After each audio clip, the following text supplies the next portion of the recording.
Quand j'ai vu trois femmes championnes de boxe anglaise en Russie contre deux randoms trouvés dehors pour une expérience sociale, en fait, elles ont mal géré leur équipe. Elles ont essayé toutes seules contre le cogneur. Un mec, tu vois, qu'il est déjà habitué à tabasser sa meuf chez elle. Ça veut dire que 10 secondes de combat, l'arbitre, il a dit fin de mission. Après, le mec qui restait là-bas, 2 contre 1, elles n'arrivaient pas à le gérer. Non, les gars, c'était fini. Quand je vous dis les mecs expérience sociale, hein, c'est-à-dire que le poteau patate, il court. Lui, il en a rien à foutre. Il est juste là pour mettre des patates, il est pas là pour prendre des coups. Et après, non. 3 contre 2, c'est trop ce qui se passait en fait. Les gars, les mecs qui voulaient rien savoir, le poteau il fait de la pole dance, tout ça. Dire que la meuf elle s'est relevée, les gars, elle a déjà remangé un KO. L'arbitre, heureusement qu'il est là pour les sauver, hein. Une qui s'est fait éliminer au bout d'une minute de combat, et là 2 contre 2. Et là, les gars, j'ai compris que les meufs allaient se faire allumer. Parce qu'en fait, ces mecs-là, on leur a dit expérience sociale contre des champions du monde, juste pour prouver qu'ils sont plus forts. Alors, c'est juste des mecs qui vont au PMU, ils envoient des tacos, ils envoient des bières, tout ça. Non, les gars, fin de mission. 2 minutes de combat. Deuxième au sol. Le poteau, il envoie des patates, il court, les gars, c'est du jamais vu. À la fin, les deux, ils ont gagné, ils sont passés à la télé. Carrément, l'arbitre a dû arrêter une meuf parce que les gars, elle a pas assumé d'avoir perdu. C'est vraiment trop une dinguerie. 2 contre 3, ils ont gagné. Cette expérience sociale en Russie confirme une vérité biologique que l'idéologie moderne tente d'effacer, la différence de puissance intrinsèque. Même avec une technique de niveau championne du monde, une femme reste physiquement vulnérable face à un homme même non entraîné, random du PMU, qui décide d'utiliser sa force brute. Sache que dans une situation réelle de conflit, la technique ne compense pas toujours la différence de densité osseuse, de masse musculaire et d'explosivité hormonale. Le combat s'est terminé en 10 secondes, car la réalité physique ne possède pas de filtre social. Ta leçon ne te laisse jamais berner par les narratifs de fiction, films, réseaux, qui mettent en scène des femmes terrassant des groupes d'hommes. La supériorité physique masculine est une responsabilité, pas un jeu. Ton rôle est de protéger le cadre, pas de tester des limites biologiques évidentes pour satisfaire une curiosité sociale. Sois conscient de cette force et utilise-la avec une maîtrise totale, mais ne sois jamais surpris par le résultat quand la nature reprend ses droits. Bon les gars, on a un souci, hein. C'est encore plus grave que ce que je pensais, je m'explique. Il se passe qu'actuellement je me suis inscrite sur les sites de rencontres car sortant d'une relation ma foi tumultueuse, hein, si je puis me permettre, le mot est faible. Je vous écrirai tout ça dans un livre prochainement bien évidemment, où je ne mâcherai pas mes mots. Qu'est-ce que je disais? Je me suis inscrite sur les sites de rencontres, ma foi, pas celui qui commence par un T mais celui qui commence par un H. Voilà, comme ça vous avez les informations, si jamais. Et en fait, il s'avère que là, je commence à me brouillon avec des bougres pour une raison, ma foi, plutôt futile, mais pas tant, finalement, pas tant. Avis politique, voilà. Avis politique, il y en a qui sont, ma foi, plutôt réfractaires, très fermés. Puis pour eux, c'est un non catégorique, hein, je cite, si la personne n'a pas les mêmes avis politiques que cette même personne. Donc moi, curieuse, plaît-il, je t'en prie, fais-moi part de cet avis politique, tu vois.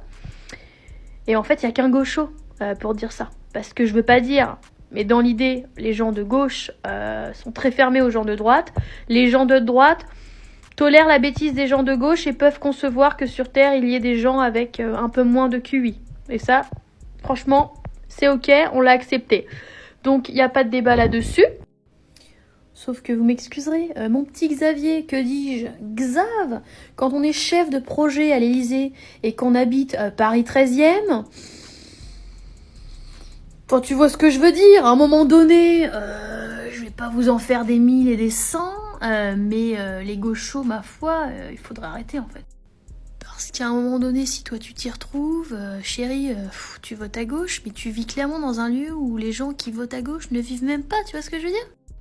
Je veux pas m'attirer la haine, hein, loin de là, on n'en est pas, enfin j'ai surtout d'autres chats à fouetter. À un moment donné, c'est juste que bon, quand tes parents sont très aisés, que tu l'es également, que vous roulez dans une belle voiture, que ton père est maire de la ville, et qu'à un moment donné, toi voilà, t'as la gauche comme conviction, mais plutôt la droite comme héritage, à d'autres.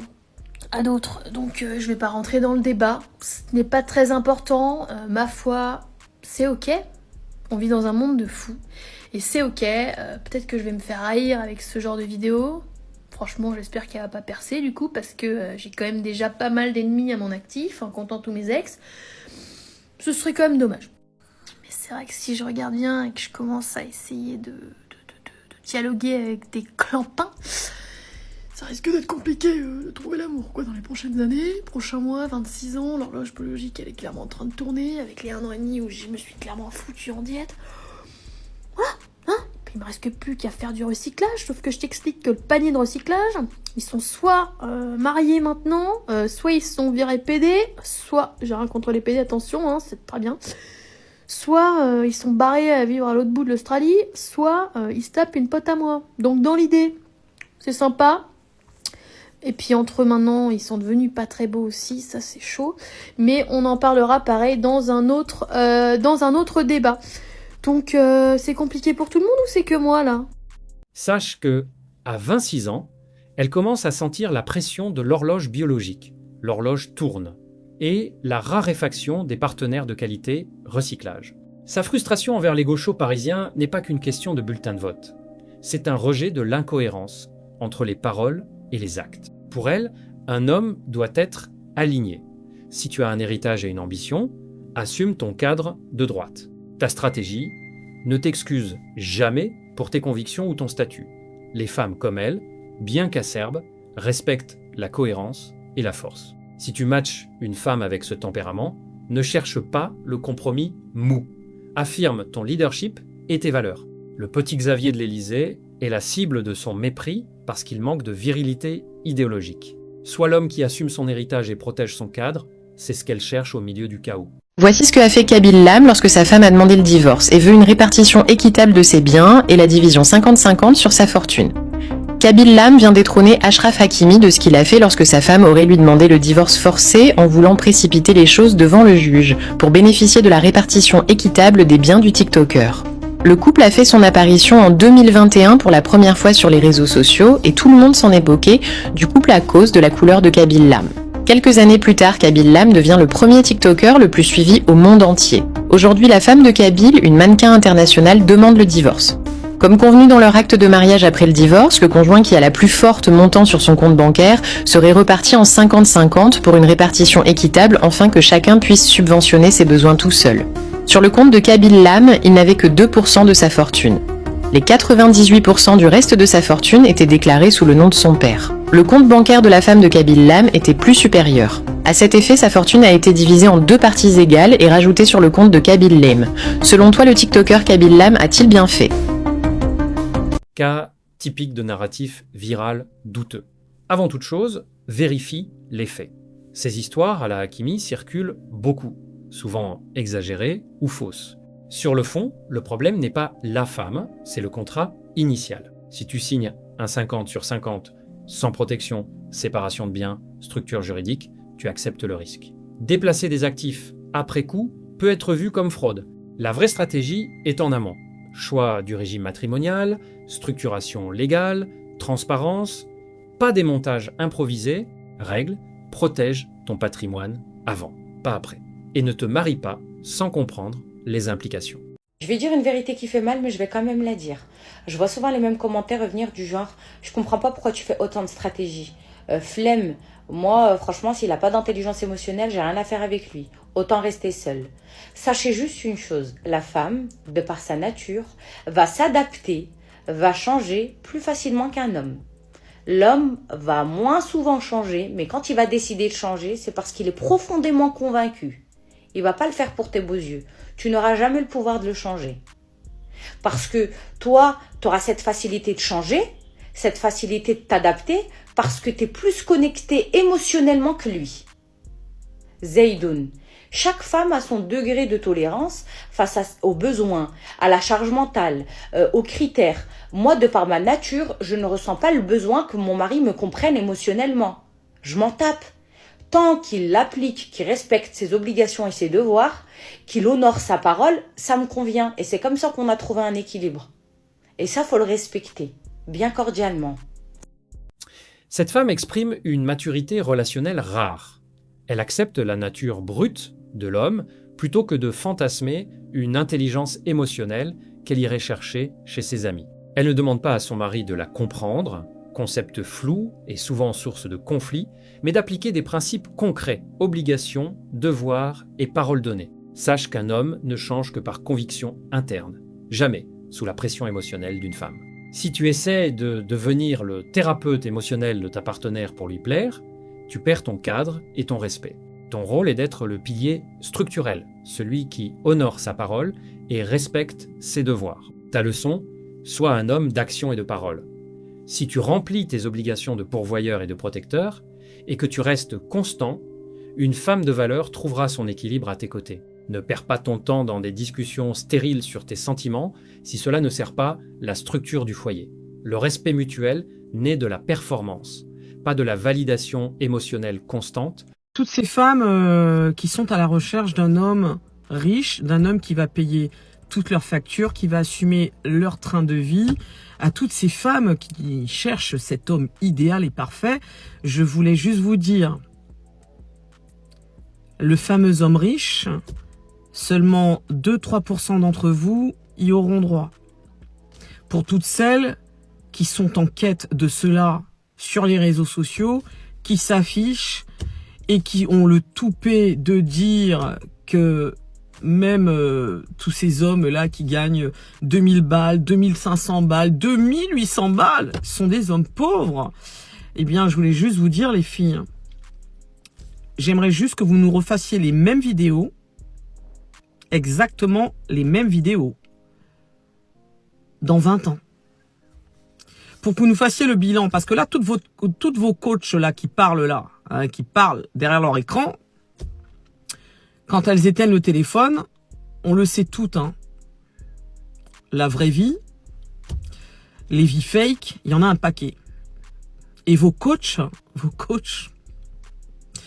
ce sont pas des exceptions en fait, hein. Voilà.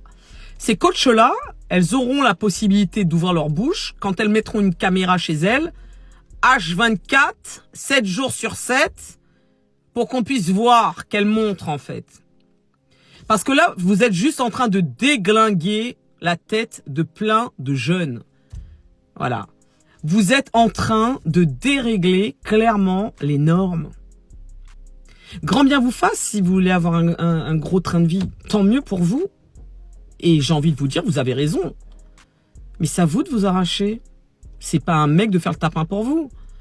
Parce que la vérité, là, toutes ces coachs là, hein, qui vous disent, moi, mon mec. Demain, ces fameux mecs riches, ils tombent malades. Moi, je veux savoir, hein, vous ferez quoi pour eux? Demain, tout s'effondre pour eux. Vous resterez? Vous serez là? On le sait que non. Vous savez pourquoi? Parce que vous êtes des tapins. Tout simplement.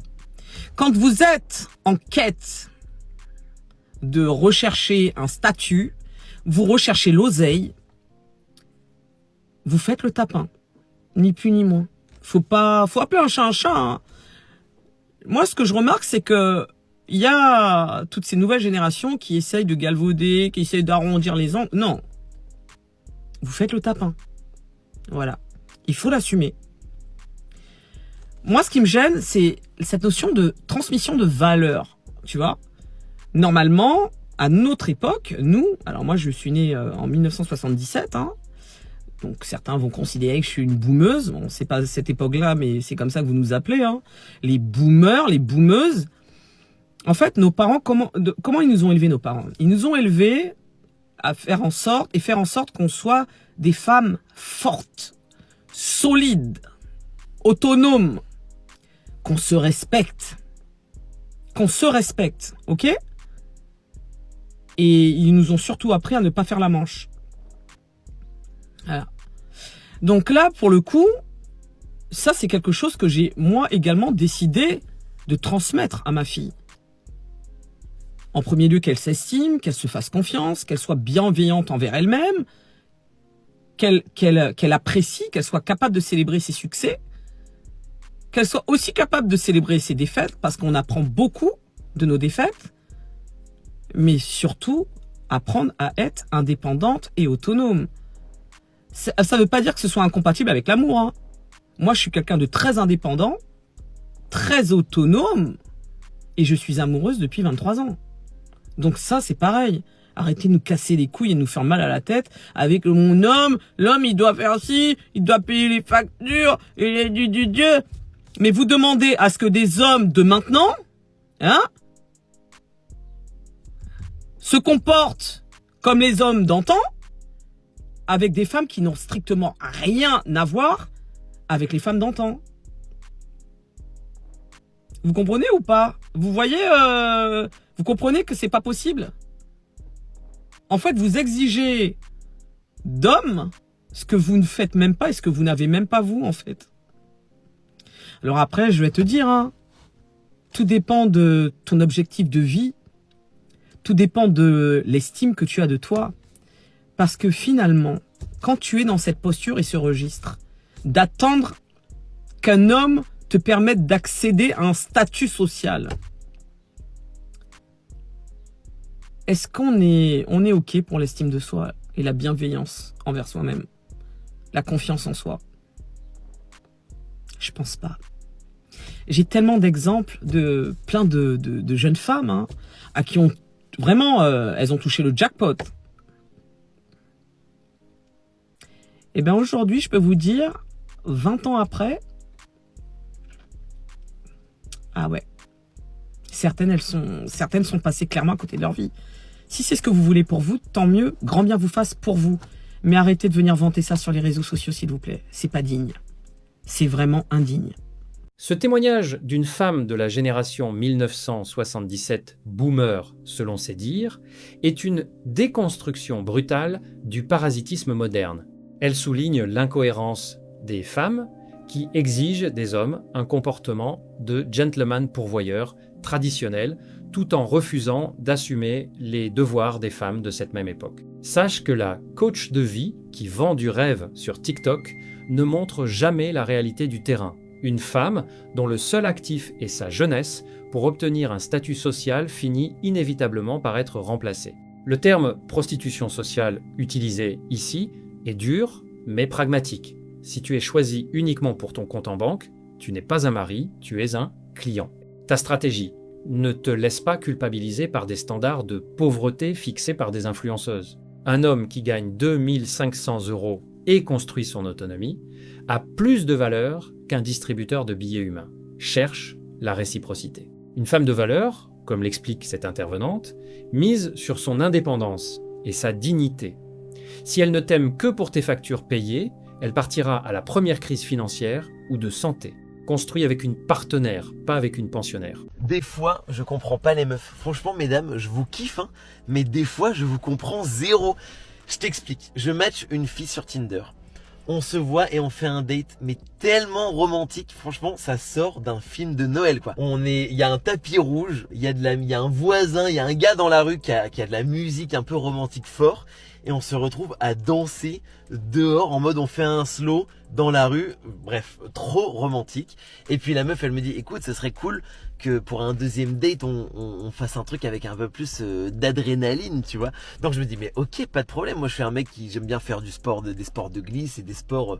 bref, j'aime bien faire des sports, quoi.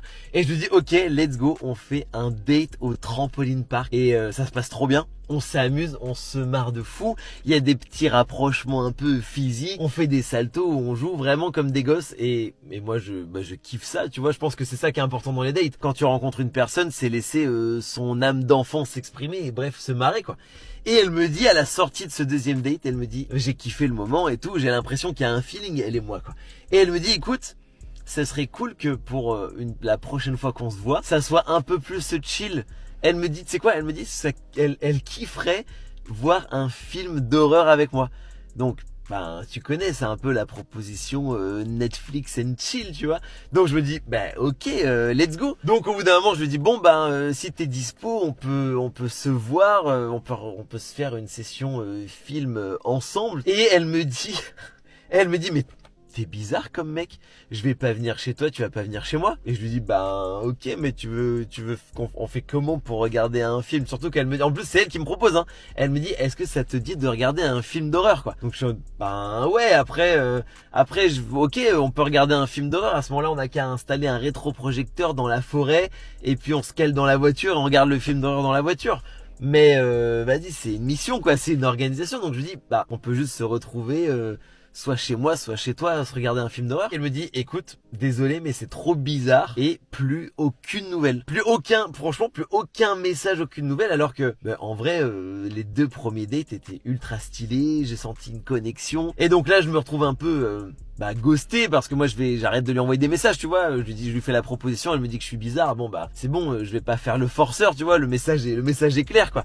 Mais je me dis, pour toutes les personnes, si t'es sur Tinder, si t'es sur une appli de rencontre, peu importe, et que ça t'arrive, déjà dis-le moi en commentaire. Est-ce que ça t'est déjà arrivé que tout se passe trop bien et que d'un coup, tu sais pas pourquoi ça se passe plus bien quoi. Et en vrai, je comprends que ça soit relou, que ça fait mal au cœur, que surtout si t'as un peu mis des espoirs dans cette nouvelle rencontre, tu te dis putain mais trop dommage que ça s'arrête là. Et en même temps, je te le dis pour moi perso et c'est pas pour me la raconter, tu vois, mais en vrai, j'ai tellement de dates sur Tinder, j'ai tellement de matchs. En gros, je suis un peu dans un esprit, dans un truc d'abondance, tu vois, que quand je fais un date, ok, je suis à fond dedans et je kiffe et je vais rencontrer la personne et je m'intéresse vraiment à la personne. Mais en même temps, si ça se passe mal et qu'il n'y a pas de retour, je me dis c'est la vie, tu vois, c'est pas un drame. Peut-être qu'elle aussi, elle a plein de matchs à gérer, j'en sais rien. Moi, j'étais en mode, c'est quoi, vas-y, tu veux faire des dates, on fait des dates ensemble, on apprend à se connaître. Si ça va pas plus loin, en vrai, ça fait mal au cœur, ça fait mal à l'ego et tout. Mais de l'autre côté, je me dis, mais c'est pas grave parce que il y en a plein d'autres des personnes que je peux rencontrer. Et c'est ça qui est trop bien. Je pense qu'à partir du moment où tu sais utiliser Tinder, tu sais utiliser les applis de rencontre ou même faire des rencontres dans la vraie vie, aller aborder une inconnue dans la rue ou un inconnu, ça fait peur, ok, ça fait battre le cœur, mais c'est pas si compliqué que ça. C'est juste que je pense que si tu multiplies les rencontres, t'as plus de chances de rencontrer une bonne personne. Et au final, quand ça se passe mal avec quelqu'un ou quand ça se passe plus, autant que ça arrive le plus rapidement possible. Si au bout du 2e date, elle me dit ok, on se fait un 3e date et que finalement non, en vrai tant mieux. En vrai, tant mieux parce que vu que elle a dit non, ça me rapproche d'une personne qui va me dire oui pour un 3e date et qui va me dire oui pour avoir une histoire cool, tu vois. Et c'est vraiment, je pense que quand tu te mets en mode rencontre, c'est ça la philosophie qu'il faut avoir. C'est se dire ok, plus vite la personne me dit non, trop bien en fait si on me dit non, enfin en tout cas si ça se passe mal parce que statistiquement, ça me rapproche de plus en plus de la personne avec qui ça va trop bien se passer quoi. Et je pense que c'est vraiment la mentalité qu'il faut avoir quand t'es en mode date, en mode site de rencontre, en mode t'as envie de retrouver l'amour, et vivement que ça se passe mal avec les gens pour que un jour ça se passe bien. Et je suis sûr que c'est que comme ça que tu pourras rencontrer une bonne personne qui te correspond de ouf quoi. Dis-moi en commentaire ce que tu penses de cette philosophie. Et si tu kiffes, je te parle un petit peu de Tinder, de rencontres et tout. Si tu kiffes mes vidéos, tu peux t'abonner pour la force. Et si tu as regardé cette vidéo jusqu'au bout, comment on peut dire qu'on s'est met un panneau stop. Je me suis pris un stop, voilà, mets un panneau stop et mets une citrouille pour le film d'horreur. Une citrouille, un panneau stop pour envoyer de la force en commentaire. Erreur simple, mauvaise calibration logistique. Elle propose un film d'horreur égal oui, mais pas chez toi aussi vite. Tu as sauté une étape et tu as déclenché un signal de risque. Une femme peut créer de la tension, horreur, proximité, tout en gardant un cadre sécurisé public. Toi, tu as interprété ça comme une invitation privée, décalage. Règle, progression graduelle. Après 2 dates, propose cinéma, pas salon. L'intimité se mérite par accumulation, pas par projection. Point clé, elle a testé ton sens social. Tu as échoué, perte d'attractivité immédiate. Le bon move, proposer une alternative neutre, ciné plus vert, puis laisser venir.